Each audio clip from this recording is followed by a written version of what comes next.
Hey,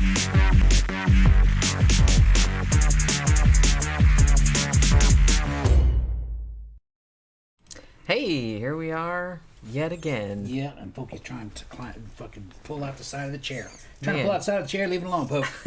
Go play with some toys. She's like, pay attention to me. Yeah. Pay attention. All right, so we're doing the second part of the Sicario thing. Day of the Soldado. Day of the Soldado. That's when you're at Spanglish. Part Spanish and part English. But good movie. Same writer. Same cast. Well, more or less. It had like some of the same people. Yeah, most of the same people. Didn't have the girl, of course. She couldn't work with them anymore. But just got the damn assassin and got the Brolin's in it. He's looking saucy as fuck. Big old arms. I know his game. He's on the juice. But hey, man, he's fucking. That's what you'd be doing. You know, fucking. If that's what you did for a living, you'd be on the fucking juice. And it's just another good movie. Not quite as artistic as the first one. More action oriented, I would think. But still satisfying. Satisfying movie.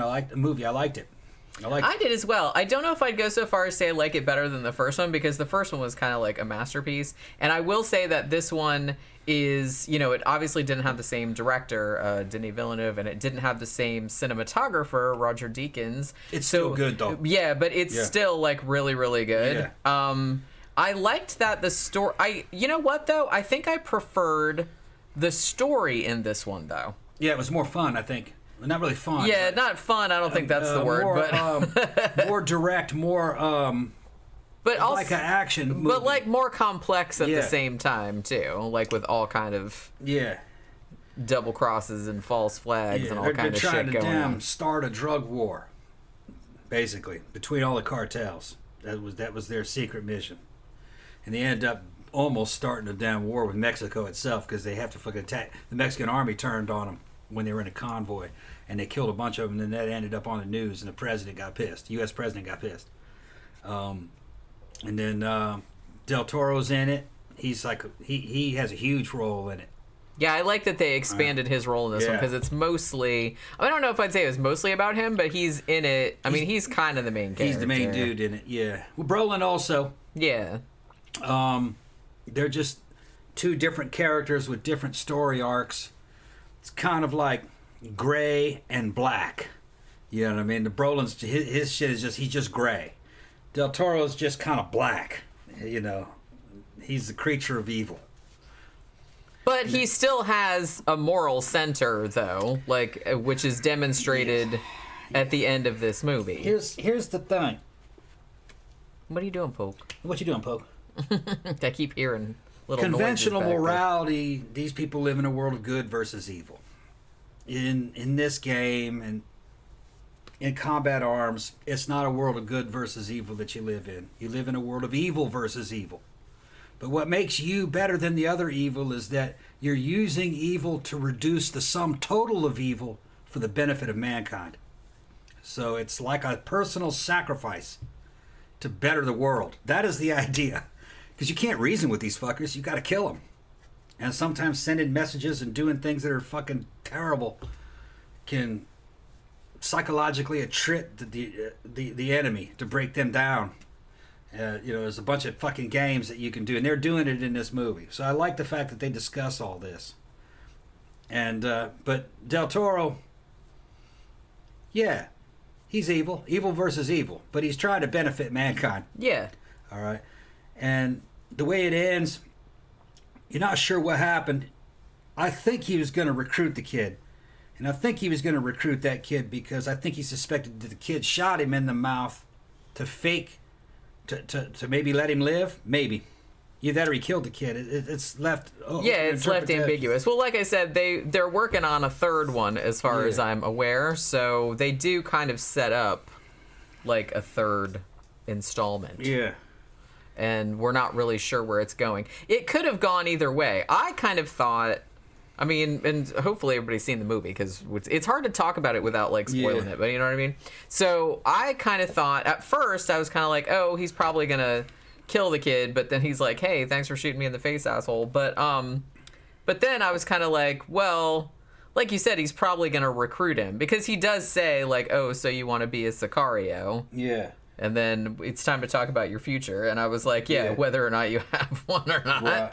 But there was that kind of thing. So, and I don't know. And I kind of feel like what I was saying when I said that he had a moral center, it was because, I mean, they were supposed to kill that little girl. Yeah. I mean, she wasn't a little girl. She was 16. But they were supposed to kill her, like, after everything went sideways. Because, you know, I kind of made a joke, like, halfway in the movie when, you know, shit kind of just started going, like, wildly pear-shaped. Mm-hmm. And I'm sitting there going... And I was like, imagining I was Josh Brolin's character being like, man, why can't our secret black ops ever go smoothly? It always has to, somebody always has to fuck us over. Yeah. And it just kind of they always get fucked over in the end. Yeah, now, when I was talking about the first Sicario movie, I mentioned that there's a guy that I follow online. I've talked to him. His name is Larry Vickers. He's a pretty famous ex-Delta agent. And he's a real good dude, makes good videos, fucking tests machine guns out, fucking does historical reviews. But he reviewed the first Sicario movie. And the one character, the guy with the glasses, Larry believes that he was modeled after this guy. All right, it was Sergeant Major Mike Vining. Shit. Just touching this thing, I lose my fucking pictures. Ain't that some shit? That's him right there in the white shirt with the glasses. He was one of Norman Schwarzkopf's bodyguards, but he was around since the Vietnam era. He did a bunch of shit, but he was a Delta and did all kinds of spooky shit, and he just wore those damn birth control glasses. And they say he was just a fucking fantastic on the job and just supreme marksman, and just everybody liked him. But that's probably who he was modeled after. Because back during the first Gulf War, there were a lot of pictures of fucking Storm and Norman and video on CNN of Storm and Norman walking around, and he'd be out there in front of Storm and Norman all the time. Every time you saw Storm and Norman, you'd see him out there with the fucking suppressed carbines and shit like that. And you're like, who's that dude? Him. So I think the character that they used in Sicario was modeled after that guy. Well, so does Larry. Larry thinks that too. Even though it's, like I said, that guy doesn't really have... He doesn't have... I think he has a slightly larger role in this one. Yeah. But he doesn't really have that big of a role. Like I said, it's definitely a supporting character. Yeah, it's a supporting character, yeah. But, yeah, so... If you don't know, like, okay, so this movie... I kind of like this because it's not...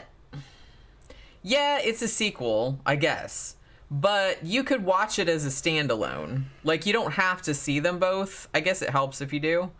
But, I mean, it's its own story. You know what I'm saying? It's not necessarily a continuation of the first mission. I mean, other than, like, all of the characters, like, having the characters reappear and stuff, and that's probably, you know, helpful to watch the first one. But you don't really have to have seen the first one to watch this one. You can follow it without that. Both of them were standalones. That's what I'm saying. So it's almost kind of like it's set in the same universe with some of the same characters, but it's just like a different mission. I have a feeling the first movie, Sicario, I think that was just going to be a standalone. I don't think there was going to be a sequel because it didn't even set up for a sequel.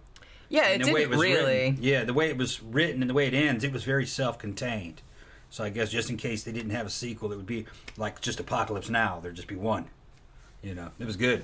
Real good. Yeah, I kind of wonder, like, when they started talking. Maybe because the first one was... I don't know, though. I feel like a lot of movies, particularly ones that aren't parts of big action franchises or anything like that, even if it's really successful, which the first Sicario was, and, you know, even though it got a lot of Oscar nominations and stuff like that, it's like a movie like that doesn't usually get a sequel. This is not usually... Sicario isn't usually the kind of movie that they would normally do a sequel for. So, I don't know. Maybe it was just the writer...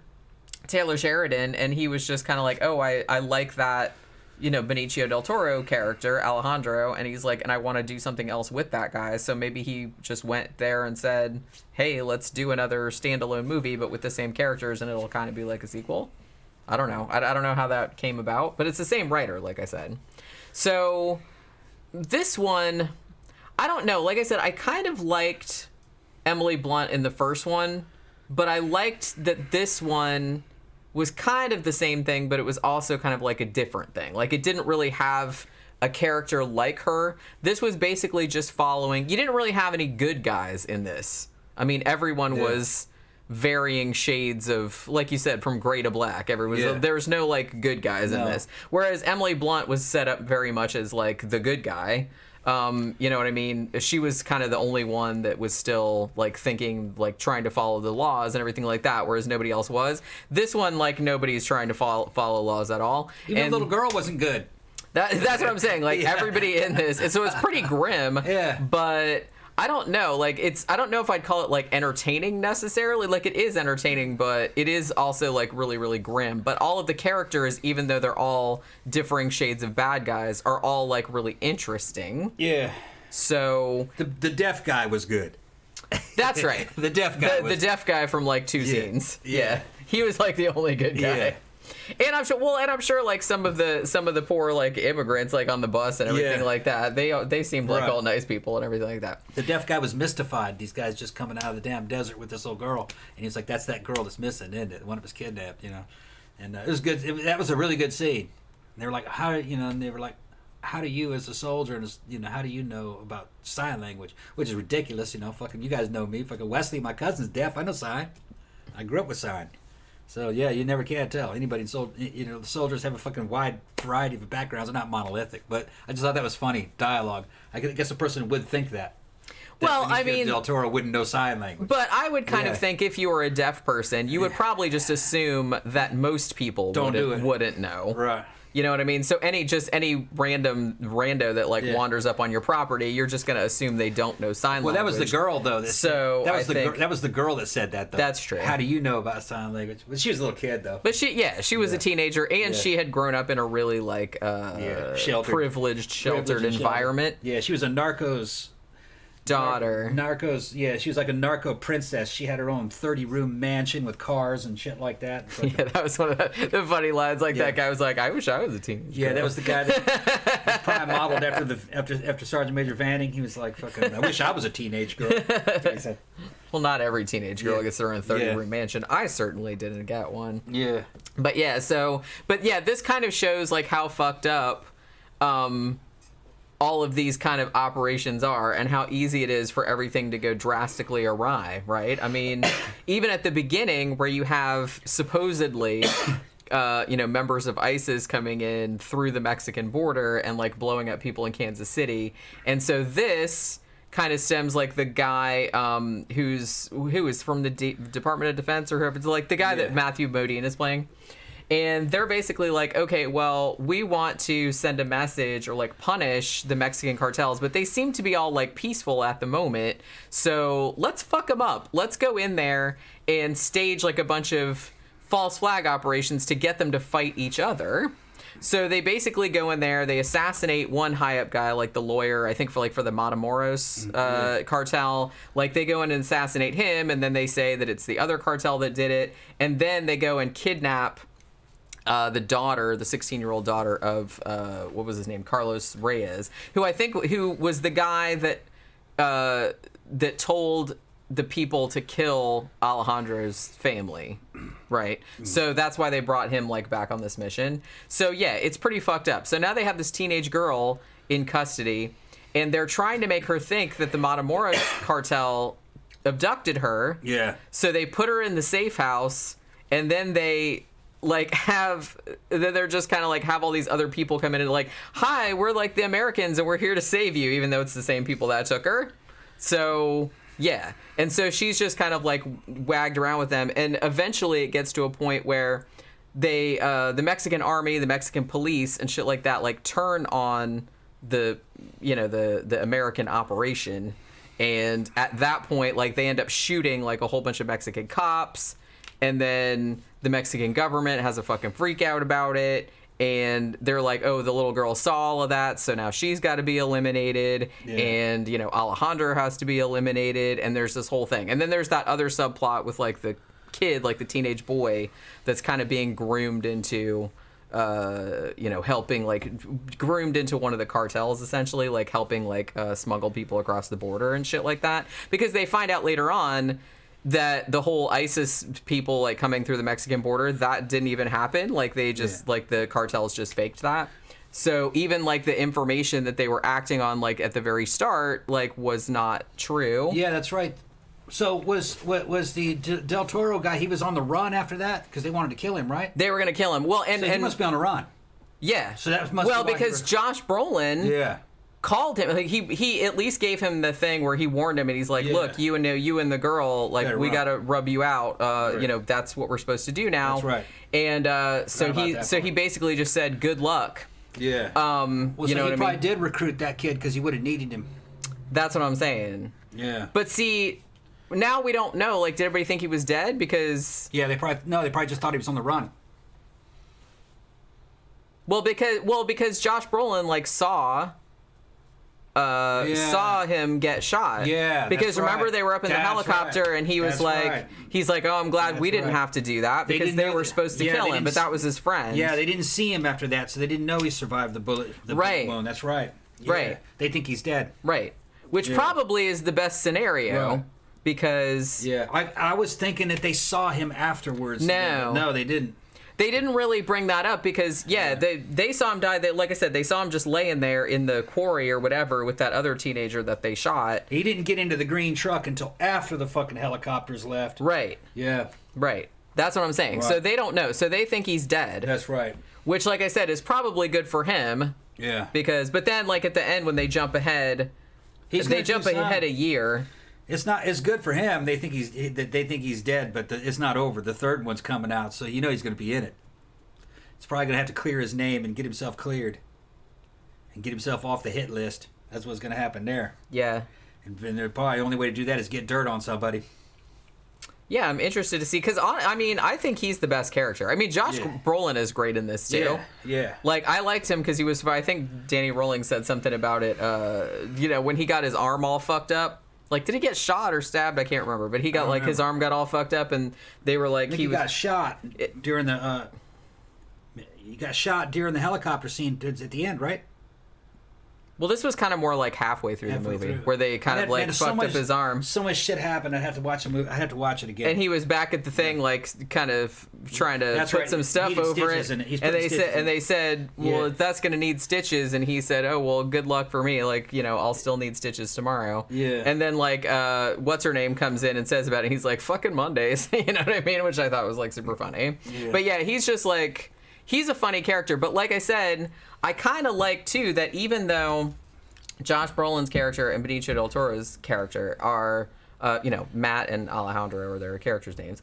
But even though obviously they're not good guys and they do all kind of terrible things, they both had, they both couldn't go all the way with it. You know what I'm saying? Because when you get to the end, like Benicio del Toro, he basically like took off with that little girl. And then they said, hey, we're going to kill you. And he's like, yeah, I can't let that happen. And he just, like, took off with her.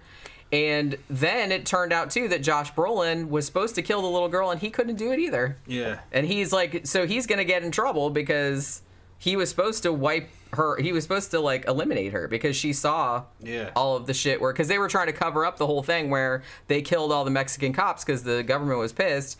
They knew that the little girl was there and saw the whole thing. So they're like, yeah, you need to get rid of her. He's going to figure out some way to flip all that around. Save everybody's skins. That's what'll happen. Yeah, I'm kind of curious if they do a third one. Like, are they going to carry on? I imagine they're going to carry on maybe from, like, the repercussions from this. Because, like I said, I'm sure Josh Brolin's character is going to get in trouble for saving that girl when he was supposed to...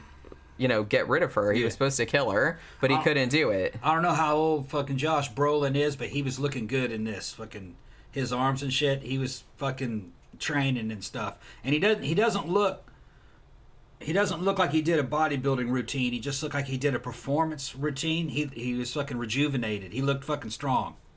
Which, I like it when they look like that because then you can buy it, what they're doing. If a guy doesn't look... He looked strong enough to do what he was doing. I liked it. Yeah. Yeah, well, that's I can't say. I just thought you were gonna say something else. I never know when you're done talking. You know what I mean? No, I like it when they look the part. He looked the part in it. And this movie isn't that old. It only came out 2018, so it's only 4 years old. Yeah. So there's that. So I don't know what he looks like nowadays. Well, he's in shit all the time. He was in the Marvel movies, wasn't he? What year was this again? 2018. 2018. Okay, so he looks still about like that. So it was 3 years. It was 3 years after the first one. Yeah. That they made this one. It's kind of a shame. Like I said, they didn't have the same cinematographer. Although the cinematography on this is nice. It's not as beautiful as the first one, but and it's kind of sad too that the guy that did the score of the original one, he died. So they got like the guy that worked with him, I think, like on the score in the first one. So the score in this one is similar, so it's kind of the same style, which I liked. And it's interesting too how both of these movies had European directors. Denis Villeneuve, the first one is French, obviously, and the director of this one was Italian. And interestingly, I don't know, he might have made other movies, but the director of this has mostly just done Italian TV, which I thought was kind of, he did a good job. I really liked the action sequences in this one. I think they were really like well staged because they weren't, I don't even know if I'd call them so much action sequences because they were filmed, like the way they were shot was like really realistic rather than like trying to be glamorous or cool or anything like that. They were trying to like put you in the situation. There was a lot of practical effects. And there was a lot of practical effects. Yeah, some of the stuff, like especially the stuff like the people blowing up at the beginning and like all the people getting shot and stuff were like real, very visceral. It just kind of felt like you were really there. There was a good scene where Del Toro is in a damn vehicle and some bad guys. This is towards the end. He's already fucked up. He's all shot up. He's been shot through the mouth and everything, through the teeth, and his face is all swollen up. And they came up behind him and got up next to him and shot at him, and he fucking tossed a grenade with his left hand. Hard to do. All right, those things are fucking heavy and they don't throw that well. He fucking tossed it and it goes in there, and they slow down and fucking trying to get the grenade out, and it goes off. Boom! And it was a good practical effect. It was definitely an explosion. Unfortunately, they always get the explosions wrong. They'll use explosions that are red, like with flames, because it's easier, I guess, and it looks better on films. It's not what a grenade actually looks like when it goes off. It looks like a flash cube, and then a white shock wave around it, and it just fucking blows everything off of it. You see fucking pieces of clothing fucking fluttering down like fucking feathers coming off a fucking bird and stuff, high explosive, bad shit. And if it's in closed area, it fucking just like in a car, it just blows every fucking window out of it, crumples the car up. But it still looked good, even though I could tell that wasn't a high explosive. It still looked good. It looked like it really did blow up. Yeah. It just, but it looked like a gasoline explosion, but it looked good. It wasn't too big. People think that those things go off big. Like my problem with Predator, those explosions are too big.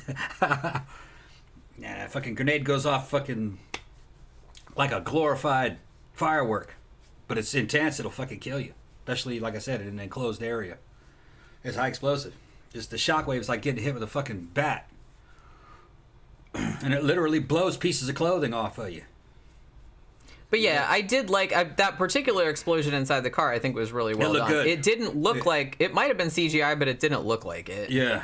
And like you said, I think the reason that they use explosions like that, I think that like it just like you said on film, it does look better when it's kind of like orange and red and everything, because that's what most people's idea of an explosion is. If you were to actually film a grenade going off in that situation in a car, it would look like a flash cube. It would look kind of disappointing, but then you'd see a big white puff, and shit flying. You can see, war footage and of things fucking HE going off, but it just doesn't look very cinematic. It's not as cinematic.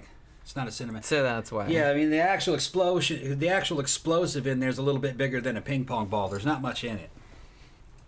It's enough though. Yeah. But yeah, I really just did like the kind of the grounded reality of it. They really didn't make it look like, I don't know, like not glamorous necessarily, but they didn't overdo it. They didn't make it look like an action film. Right. In an action film, it kind of, you can tell there's a certain edit to it. They wanted to make it look more like war footage. Yeah, that's kind of more what it looked like. Like I said, if you were like embedded with, it kind of looked like that. Yeah. Fucking shooting people and shit.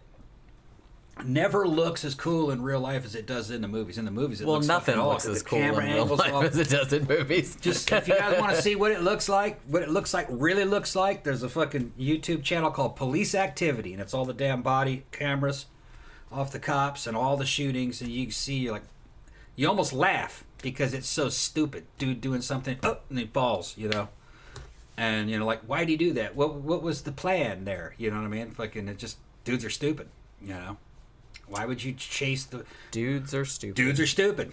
You know what I mean? Fucking guy has a pocket knife out like that, and he'll fucking charge fucking 5 cops, all fucking barred with AR-15s and That's shit. some suicide They by just police fucking kill shit you. right Yeah. there. Yeah. I mean, I would think. Dumb.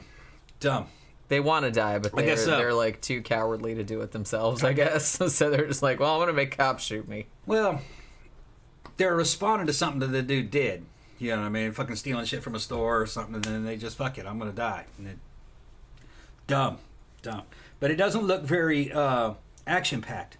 And you can see real gunfights. They don't really look that action-packed when you look at security camera or body camera footage or even gun camera footage, it looks like slow motion compared to what it would look like in the movies a lot of the times.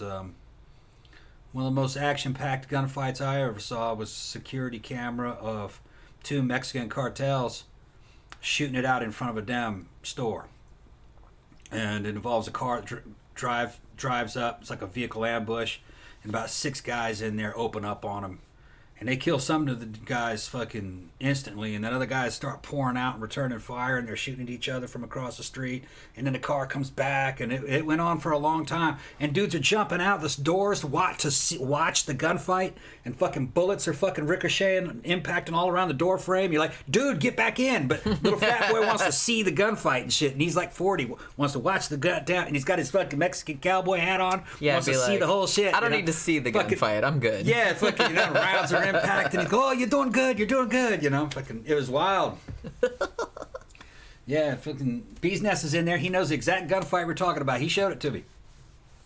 Yeah, but like you said, when you see real footage of stuff like that, it doesn't usually look like it doesn't look that good. Well, because like I said, the whole thing about a movie experience is it's supposed to look cinematic, you know what I mean? So it's obviously going to look like way larger than life and way cooler than shit looks in real life. Yeah. Sometimes you see like the real shit and you're like, Yeah, dude's getting gacked over really fucking nothing important and shit, and just dumb luck. And like, why are you doing this, Why resist, if they arrest you, you're only going to be in there for a couple weeks, I don't understand why are you resisting, Well, if they had that kind of force, they probably wouldn't have. They would have been doing what they're doing. Yeah. They were in the first place, right? So there's probably that. If they had enough kind of chill to realize that. But yeah, so I don't know. So did you like this one better than the first one, or? I don't know if I can say that. They're different. They're different. They're kind of the same, but you can tell it's the same writer. But I think they're different enough that they're just both good on their own merits. The first one is kind of like a drug war special operations masterpiece. I think what you came up was good. That it was kind of like Apocalypse Now, like a more modern version. Well, of I didn't come Apocalypse. up with that. I just read it somewhere. You read it though, but you came up with it, so you told me about it. And I'll give you the credit. Okay, thanks. All right. So kind of like Apocalypse Now. The second one, you can tell it's the same writers. You can tell it's real close, but it's just a different mission, and more stuff happens in it. It's good.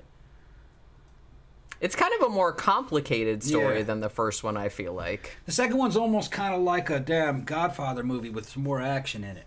Yeah, although I would hesitate to call either one of them an action movie. No. Because that's not really their primary focus. Yeah. There are some good action sequences in it, but that's not really the whole point of the movie. Almost, I don't know, kind of like the way I remembered Scarface. I haven't seen Scarface in a long time. But Man, we should rewatch that. I haven't seen that in a long time. I haven't seen it in a long time, but it's just kind of it's just a narco movie with some special operations guys. And one of the things that I liked about it is it just showed deception. How these how these fucking special units will just deceive their enemies by,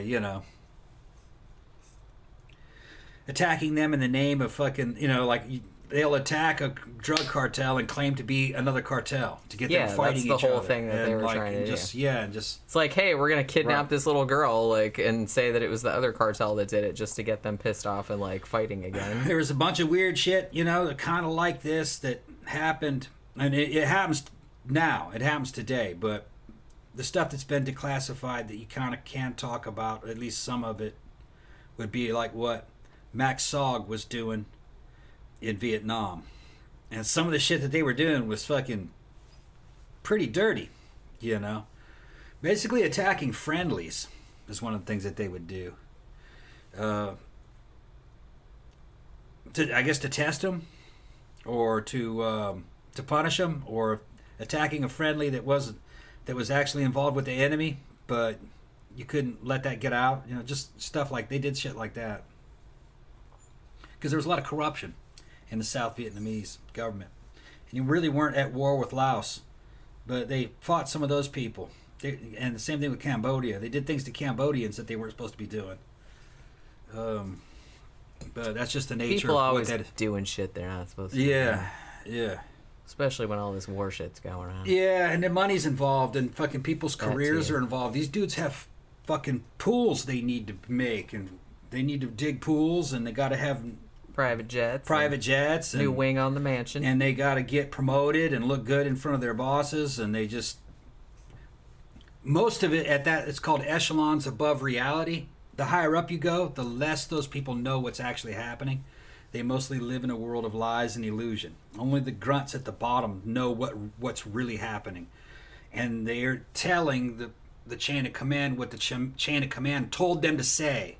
They only want to hear what they want to hear. They'll say, fix the problem, but don't tell us this and that. That's not what we want to hear. We want, if that happens, you get demoted. But if this happens, you'll get promoted. So everybody's lying. So, it's especially in places like Vietnam. Most of Vietnam was about lying about what the enemy kill count was and dividing it up between the Air Force and artillery units and stuff so everybody could get promoted. And we claimed to kill all those people in Vietnam. It was a fraction of that. A fraction. Most of it was highly inflated. So you could get promoted. Yeah. That's all it was. I think it was probably, casualties were probably pretty comparable on both sides. It was probably 50-50. According to, there was a Vietnamese general that knew the truth, and he said it was nowhere near what the Americans said. He gave what the real figure was. I don't remember what it was, but it was a lot less. But he knew how many were actually killed. It wasn't that many. Wasn't as many as we claimed.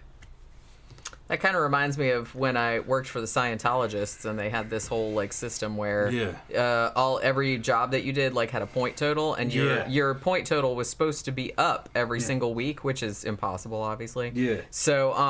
So we would just start making numbers up after a while, because why wouldn't That's all they want to hear. That's what I'm saying. They want you to lie to them. And and that the army That's what we figure. The army's like that. Most of these don't trust these government agencies. Hell no. They're all doing that because that's what they're told to do. It's just it's a scam, So yeah, it's the army was what would be a good way to describe it? It was a corporation of death. It was basically McDonald's of death. How many hamburgers are we gonna sell? Well, they're lying about the amount of hamburgers they sold. That kind of shit, you know what I mean? But it's the army, lying about how many people that they killed. Although they don't do that anymore because that's not what they're asked to lie about. Vietnam, they were asked, they wanted a very high kill count. And then they would say, well, at this rate, the war will be over in 6 months. And that shit drug on and on and on and on because they were just lying. But the guys up top didn't realize everybody was lying to them. The dudes in the middle pretty much knew, but the guys at the top didn't. Because they inadvertently told everybody to lie. Yeah. Yeah. Well, like I said, that's what happens. If you're just basically like, well, you're going to get in trouble if you don't do X, Y, Z, then if you don't do X, Y, Z, you're going to tell people you did X, Y, Z. Exactly. I mean, like I said, same thing that happened when I worked at the Scientologists. We all figured it out pretty quickly. So this whole thing about the United States Armed Forces and shit, world-class military, I was in the 90s when it was like in its best condition probably, and it still wasn't all that good. It was good, but it wasn't that good. It didn't really stress generalship or leadership. It was more obedience and doing what you're told, and it really wasn't about creativity or thinking out of the box, or it wasn't like generalship like you'd have in World War II. It was more run like McDonald's or a corporation. It was about numbers. Everything was done by numbers, and it doesn't really work. Well, that's easier for people to wrap their minds around, I guess. Yeah. And General Officer Corps, they're not even military, really. Most of them. They're just too many of them, and they're soft, cushy jobs where you put flunky rich kids, and they don't have military backgrounds, a lot of them, and they just stuff them away in some corner, and then it's a do-nothing job, and it's just free money, and there's a lot of those, and it needs to be very streamlined. And all these agencies in the government, in the federal government, are like that. They're like federal jobs programs. They're not doing anything important. If anything, they're hurting everybody just by doing stupid shit. If that all vanished, things would probably be better, because they're just confusing the situations. No, the government machine is just it doesn't really work, and at any level, really, local level, state level can be okay, but the bigger it is, the more it sucks. It's just you can't control chaos, and the world is chaos. You just can't control anything, and they want to control the world now. Policeman of the world. Oh no, that didn't work. Didn't work. And that's kind of what this movie's about. It kind of shows you that. That was nice. That was nice bringing it back around. Bringing it right back. You can't control what people do. But yeah, so yeah, I actually really did like this movie. It didn't get quite as good a reviews as the first one, but it did get like pretty decent reviews. I thought it was good. I thought it was good too. Like I said, I don't think it was better than the first one, but it was different. That doesn't mean anything. Doesn't mean it's still good. Yeah, it's still like really good. Still good. Totally I'm definitely seeing the third one. Oh yeah, if they do a third one, I'll totally watch it, because both of these were excellent. So let's wrap this up, because I have a whole bunch of stuff that I'm way behind on that I really need to get to. And so tomorrow is our main show, and we're going to be doing a show about good old John Wilkes Booth, the guy that shot Abraham Lincoln, which everybody should know. But yeah, so he's kind of an interesting dude. So we're going to do a show about him tomorrow night. And do we have anything else that we need to add? All right, so thank you for dropping by and hanging out with us this afternoon, and we will see you guys again tomorrow for the main show.